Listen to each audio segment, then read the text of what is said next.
அனைவருக்கும் என்னுடைய அன்பான வணக்கம். நான் இன்றைக்கி பேச போகிற ஒரு செய்தி இருக்கு இல்லையா, கொஞ்சம் நெருடலான ஒரு செய்தி. அதனால் கொஞ்சம் பொறுமையாகவும் கொஞ்சம் கூர்ந்தும் நீங்கள் கவனிக்கணும் அப்படின்னு நான் ரொம்ப அன்பாக கேட்டுக்கிறேன். துணி கடைகள்லாம் நீங்கள் பார்த்தீங்கன்னா தீபாவளி இந்த மாதிரி சமயத்தில் பெரும் கூட்டம் முன்னே இருக்கும். இப்போ என்ன பெரிய வித்தியாசம்னா தினமுமே இருக்குது. முன்னெல்லாம் தீபாவளி சமயத்தில் துணி கடைக்கு போக முடியாது அப்படின்னு ஒரு நெருக்கடியாக இருக்கும், தீபாவளிக்கு துணி எடுக்கிறது அப்படிங்கிறது. இப்போது அதில் கூட ஒரு டல் சீசன், அதிக விற்பனை ஆகாத காலம்னு ஆடி இருந்தது. அழகாக நம்முடைய வணிகர்கள்லாம் கண்டுபிடிச்சாங்க, ஆடி தள்ளுபடி அப்படின்னு ஒன்று ஆரம்பித்தாங்க. எப்படியோ பரவாயில்ல, அந்த காலகட்டத்திலையும் விற்பனையை தொடர்ந்து நடத்துறதுக்கான ஒரு யுக்தி அது ஒரு வெற்றிகரமாக ஆகிப்போச்சு. அதுக்கு ஒரு தள்ளுபடி அப்படின்னு. இப்போ இன்னும் கூட மேலே போயிட்டாங்க. எப்படி போயிட்டாங்கன்னா, ஒருவேளை அதுக்கு ஆடியில் சேல்ஸ் ஆகி போச்சு அப்படின்னா மறுபடியும் மக்கள் வராமல் போயிட்டா என்ன பண்ணுறது, மறுபடியும் தை மாதம் கல்யாணத்துக்கு தான் வாங்குவாங்கன்னா என்ன ஆகுதுன்னு ஆடி மாதம் வாங்கிறதுக்கு ஒரு கூப்பன் கொடுத்துருவாங்க. அதை அடுத்த மாதத்துக்கு நீங்கள் பயன்படுத்திக்கலாம் அப்படின்னு எப்படியோ துணியில் துணி வியாபாரத்தை அதிகமாக்குறதுக்கு நிறைய யுக்திகளை கையாளுறாங்க. துணி கடையில் கூட்டம் இருக்குது. துணி பார்த்து பார்த்து பார்த்து தேர்ந்தெடுத்து வாங்குகிறாங்க. ஆம்பளையும் பொம்பளையும் சரி, குழந்தைங்களும் பெரியவங்களும் சரி, எல்லாருமே இந்த கலராக இருக்கணும், அதுக்கு மேட்சிங் அதுவாக இருக்கணும், இந்த கலர் என்கிட்ட ஏற்கனவே இல்லை, அந்த கலர் அங்கே இல்லை. அப்படியே மக்கள் ஒரு ஆடையை தேர்ந்தெடுத்து முடிவு பண்ணுறதுக்கு அவ்வளவு நேரம் எடுத்துக்கிறாங்க, அவ்வளவு அக்கறை எடுத்துக்கிறாங்க, அவ்வளவு அதுக்கு செலவு பண்ணுறாங்க. இன்னும் என்ன சொல்கிறதுனா, ஒரு ஜாக்கெட்லாம் 20,000 30,000 கூட செலவு பண்ணுறதா இப்போது நான் கேள்விப்படுறேன். எனக்கு அது தெரியல, ரொம்ப அதிர்ச்சியாக இருக்குது. இருக்கட்டும், நான் என்ன பெரிய ஆளை அதில் பற்றி அதிர்ச்சினால நடந்துட போதா? அதாவது நான் என்ன சொல்ல வரேன்னு மட்டும் இப்போ சொல்லிடுறேன். துணிக்கடையில் கூட்டம் இருக்குது. துணியை தேர்ந்தெடுக்கிறதுக்கு இவ்வளோ அக்கறை எடுத்துக்கிறாங்க, துணிக்கு அவ்வளோ செலவு பண்ணுறாங்க. துணியை பெரிய விஷயமாக துணிக்கடைகள் ஒரு ஆளுமையாக இயங்கி கொண்டிருக்கு. எல்லாம் கரெக்டாக. அப்போ மக்கள் துணியை ரொம்ப நேசிக்கிறாங்க, அழகான துணிகளை ரொம்ப விரும்புகிறாங்க, மக்களுடைய மனம் துணி மேலே ரொம்ப ஈர்ப்பாக இருக்குது அப்படின்னு ஒரு முடிவுக்கு வந்துடலாமா? நான் இப்போ சொல்ல போகிற செய்தி வருத்தமாக இருக்கும். மனிதர்கள் துணியை, ஆடையை நேசிப்பது போன்ற ஒரு உருவாக்கம், இமேஜ், அல்லது மனிதர்கள் துணிகளையே அதிகம் நேசிப்பது போன்ற ஒரு பிரம்மை, ஒரு மாயை இந்த மனித உலகத்தில் தோற்றுவிக்கப்பட்டிருக்கிறது. இப்போ நான் ஒன்று சொல்ல போகிறேன், வருத்தப்படாதீங்க. மனிதர்கள் மேல் மனத்தில் துணிகளை விரும்புகிறார்கள், ஆழ் மனத்தில் மன்னிச்சுக்கங்க, ஆழ் மனத்தில் நிர்வாணத்தை விரும்புகிறார்கள். நான் இந்த சமூகத்துக்கு சொல்ல வேண்டிய கடுமையான செய்திகளை சொல்லிடுவேன், எனக்கு எந்த தயக்கமும் கிடையாது. எனக்கு வயசாகிட்டே போகுது, சொல்ல வேண்டிய எல்லா விஷயத்தையும் நான் போட்டு உடைக்க தயாராக இருக்கேன். நாம் ஒரு விதமான நடிப்பு, இந்த உலகத்தை துணிகளை நேசிப்பதை போன்ற ஒரு நடிப்பை இந்த சமூகம் மேற்கொள்ளுகிறது. வக்கரமான மனம், ஆழ் மனதில் இது நிர்வாணத்தை நேசிக்கிறது. என்ன இப்படி பேசுகிறாரு, இவருக்கு என்ன ஆகிப்போச்சு, ஏதாவது பைத்தியம் முடிச்சு போச்சா அப்படின்னா கொஞ்சம் யோசிச்சு பாருங்கள். ஒரு ஆடையில் ஆர்வம் உள்ளதை போல் இவ்வளவு அக்கறை எடுத்துக்கொள்ளுகிறவர்கள் கொஞ்சம் யோசிச்சு பாருங்கள். ஆடை அற்ற காட்சிகள் எவ்வளவு பார்க்கப்படுகின்றன, எத்தனை பேரால் ரசிக்கப்படுகின்றன, எவ்வளவு பேரால் நேசிக்கப்படுகின்றன. ஆழ் மனதில் மிருகங்களைப் போல மனிதர்கள் எதற்காக ஏங்குகிறார்கள் அப்படின்னு பாருங்கள். நான் உண்மையை சொல்கிறேன், பல பேருக்கு அதிர்ச்சியாக இருக்குது. அதனால் என்னுடைய பேச்சை ஒத்துக்கிறது அவங்களுக்கு கஷ்டமாக இருக்குது. ஆடைகளை நேசிப்பதை போல் மேல் மனத்தில் இவர்கள் காட்சி காட்டுகிறார்கள், ஆனால் ஆழ்மனத்தில் இவர்கள் நிர்வாணத்தை வெறியோடு நேசிக்கிறார்கள். இதை நீங்கள் புரிஞ்சுக்கிட்டால் மட்டும்தான் சமூகத்தில் பெரிய மாற்றத்தை கொண்டு வர முடியும். மணிப்பூர் மணிப்பூர் மணிப்பூர் மணிப்பூர்னா அது மனுஷனுடைய வக்கரம், குரூரம். சம்பந்தம் இல்லாமல் ஒருவரை நிர்வாணப்படுத்தி பார்க்கறது அப்படிங்கிறது மிருகத்தனம், அவனுக்குள்ளே இருக்கிற கொடூரமான இயல்பு. ஒருவருடைய ஆடையை அவிழ்த்தவங்களை அவமானப்படுத்தணும் அப்படின்னா எவ்வளோ மிருகத்தனமான எண்ணம் இருந்தால் மட்டுமே அந்த காரியத்தை பண்ண முடியும். அது அரசியலாக பேசப்படுது, அதனால தான் நான் இவ்வளோ நாளாக பேசணும்னு அதை பேச வேண்டாம் அப்படின்னு நான் பேசாமல் இருந்தேன். பேச வேண்டியவங்களும் பேச மாட்டேங்கிறாங்களாம். அப்போ பேச வேண்டாதவங்க பேசி என்னத்தை பண்ண போகிறோம்? நாங்கள் பேச வேண்டியவங்களும் பேச மாட்டேங்கிறாங்களே அதை பற்றி. அதில் இருக்கிற மனித மன வக்கரத்தை பற்றி நான் சொல்ல விரும்புகிறேன். நமக்கு என்ன உரிமை இருக்குது இன்னொருவர் நிர்வாணத்தின் மீது? இந்த கேள்வி ரொம்ப கடுமையான கேள்வி. இன்னொருவருடைய நிர்வாணத்தின் மீது நமக்கு என்ன உரிமை இருக்குது? அப்போ அதை தேடி பார்க்குறவங்க, அதுக்கு முக்கியத்துவம் கொடுக்குறவங்க, அந்த படங்களை நேசிக்கிறவங்க, அதுக்கான பான் வீடியோஸ் பார்க்குறவங்க எல்லாருமே யார் அப்படின்னு கேட்டால், ஆழ்மனதில் எல்லா மனிதனுக்கும் இந்த வக்கரமான, கீழ்த்தரமான, கொடூரமான ஒரு எண்ணம் இருக்கிறது. ஐ ஃபியர், நான் கவலைப்படுகிறேன் சமூகத்தை பற்றி. அதனால சொல்கிறேன் இந்த விஷயத்தை. இன்னும் கொஞ்சம் நான் உடச்சி பேசட்டுமா? அதாவது யாரோ குளிக்கிறாங்க, நீ ஏன் பார்க்குற? பவா செல்லத்துறை ஒரு கதையை பற்றி ஒரு முறை நாங்கள் விஜய் தமிழ் பேச்சங்கள் மூச்சுக்கு போயிருந்தபோது சொன்னார். ஒரு பெண் பாத்ரூம் குளிக்கிறா, அவளுக்கு மறைவிடம் இல்லை, பாத்ரூம் இல்லை.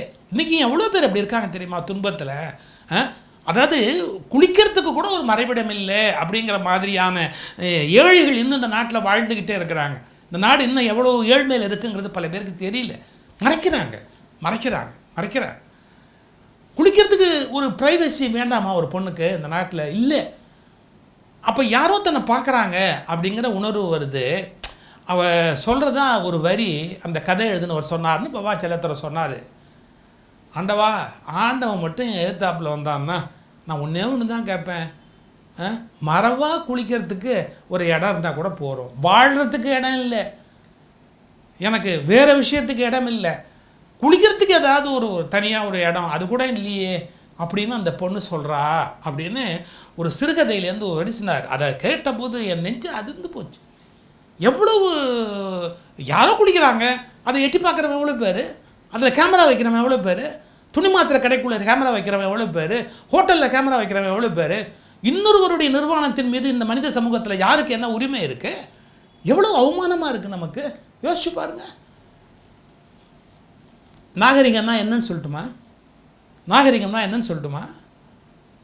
ஒரு அரசரை பற்றி ஒரு கதை வருது. அந்த அரசர் செய்கிறது தவறு அப்படின்னு புத்திமதி சொல்கிறா அவருடைய மனைவி. குடிமக்கள் சார்பில் போய் கணவனுக்கு அறிவுரை சொல்கிறா.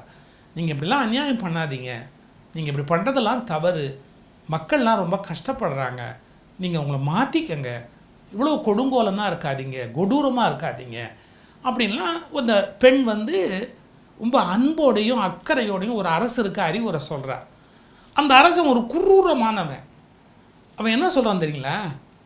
என்னமோ பெருசாக மக்களுக்காக நீ பேச வந்துட்டு, இந்த மக்கள் மேலே உனக்கு இருக்கிற அக்கறைக்காக நீ என்னமோ அவங்களுக்காக வாதிட வந்துட்டிய, நீ மட்டும் தெருவில் ஒரு சொட்டு துணி இல்லாமல் நடந்துட்டு வந்துடு, இன்றைக்கி சாயங்காலம் நீ நாடு முழுக்க இந்த அரண்மனை தெரு முழுக்க நடந்துட்டு வந்துடு, நான் என்ன மாற்றிக்கிறேன். அதாவது அவன் ஒரு மிருகம். என்ன பேசுகிறோம் என்ன பேசக்கூடாதுங்கிற தெளிவு இல்லாமல் ஒரு மிருகத்தனமாக பேசுகிறான். அறிவுரை சொல்கிறவளை கொடுமைப்படுத்துகிறான், அசிங்கப்படுத்துகிறான். நீ மட்டும் சொட்டு துணி இல்லாமல் நிர்வாணமாக இந்த தெருமுழுக்க நடந்துட்டு வந்துடு, அரண்மனை தெருமுழுக்க நடந்துட்டு வந்துடு, இந்த மக்கள் எவ்வளோ கேடுகட்ட மக்கள்னு உனக்கு தெரியாத அப்படின்னு ஒரு வார்த்தை சொல்கிறான். இந்த கதை அருமையான கதை சார்.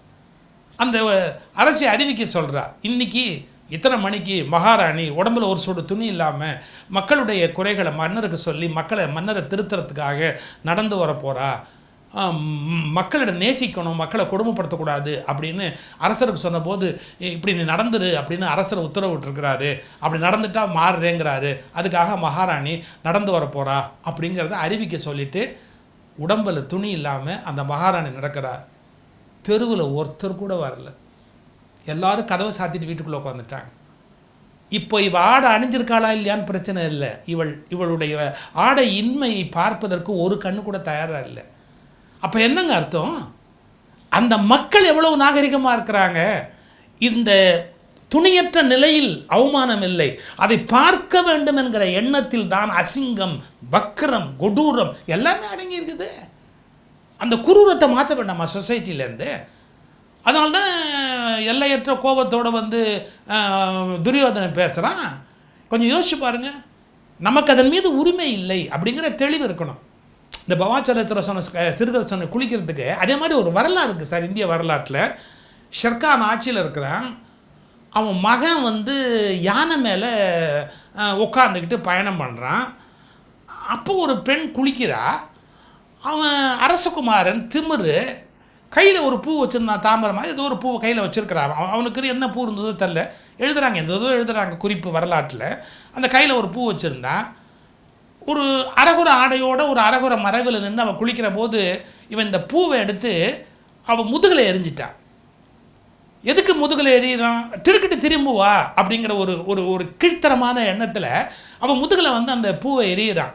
அது மட்டும் இல்லை, யானையில் ஏறி உட்காந்துருக்கான், அந்த காட்சியை ரசிக்கிறான். இது எவ்வளோ அநாகரிகமான வழக்கம். யானை மேலே உட்காந்துக்கிட்டு இளவரசன் இந்த மாதிரி ஒரு காரியம் பண்ணான் அப்படின்னு. அந்த பெண் ரொம்ப வருத்தப்படுறான். கணவன்கிட்ட சொல்லி அழறா. கணவன் என்ன பண்ண முடியும்? அரசருடைய குமாரன். அவன் நேராக அரசர்கிட்ட வந்தான். எனக்கு வேதனையாக இருக்குன்னா. என்ன வேதனை? குடிமக்களுடைய துன்பம்னா அதை தீர்க்க வேண்டியது என்னோடய பொறுப்பு. உனக்கு என்ன வேதனை அப்படின்னு. என் மனைவி குளிக்கிறத இளவரசர் இது மாதிரி யானை மேலே போகும்போது நின்று பார்த்துட்டு அவள் முதுகில் ஒரு பூவை எரிஞ்சிட்டு போயிட்டாரு. எனக்கு ரொம்ப அவமானமாக இருக்குது, உயிரோட வாழ்வதில் எனக்கு விருப்பம் இல்லை அப்படின்னு. அரசனுடைய உத்தரவு சார். உனக்கு மனதில் என்ன வேதனை ஏற்பட்டதோ அதே வேதனை அவனுக்கு ஏற்படும்படி நான் உத்தரவிடுகிறேன். அவனுடைய மனைவி குளிக்கட்டும், நீ தொலைவில் இருந்து பூ அவன் முதுகின் மீது எரியலாம். இது அரசன் உனக்கு கொடுத்துருக்கிற அனுமதி. பாருங்கள் என்ன மாதிரிலாம் யோசிச்சுருக்கிறாங்கன்னு. ஆனால் அவன் எவ்வளோ பண்பாளங்கிறது நீங்கள் கவனிக்கணும். யார்? தன் மனைவியை இந்த மாதிரி இளவரசன் நடத்திட்டான்னு தெரிஞ்ச அவன் அரசரை கையெடுத்து கும்பிடுறான். ஐயோ, அந்த தவறை என்னால் செய்ய முடியாது, அந்த தவறை என்னால் செய்ய முடியாது. இன்னொரு பெண் குளிக்கிறத நான் அரசகுமாரன் அந்த தவறு பண்ணுனாங்கிறதுக்காக தண்டனைக்காக கூட அந்த தவறை என்னால் செய்ய முடியாது அப்படின்னு அரசன் அவனை அப்படியே கட்டி தழுவி, எவ்வளோ உத்தமமானவன்டா நீ, எவ்வளோ உத்தமமானவன் நீ, கொஞ்சம் யோசிச்சு பாருங்க. அதாவது பிறகு அவன் வேறு மாதிரி தண்டிக்கிறான். நான் எதுக்கு சொல்ல வர, இந்த இடத்துல மனிதர்கள் இன்னொருவருடைய அந்த நிலையை கொடூரமான ஒரு மனதோடு இன்றைக்கு பார்க்கிற அந்த உணர்வு இருக்குது பாருங்கள், அது சரியில்லை. துணிக்கடைகளெல்லாம் கூட்டம். இது மேல் மனத்தின் வெறியாட்டம், ஆழ்மனத்தில் ஆடையற்ற நிலையின் மீது தான் நாட்டம். இது சரியாக?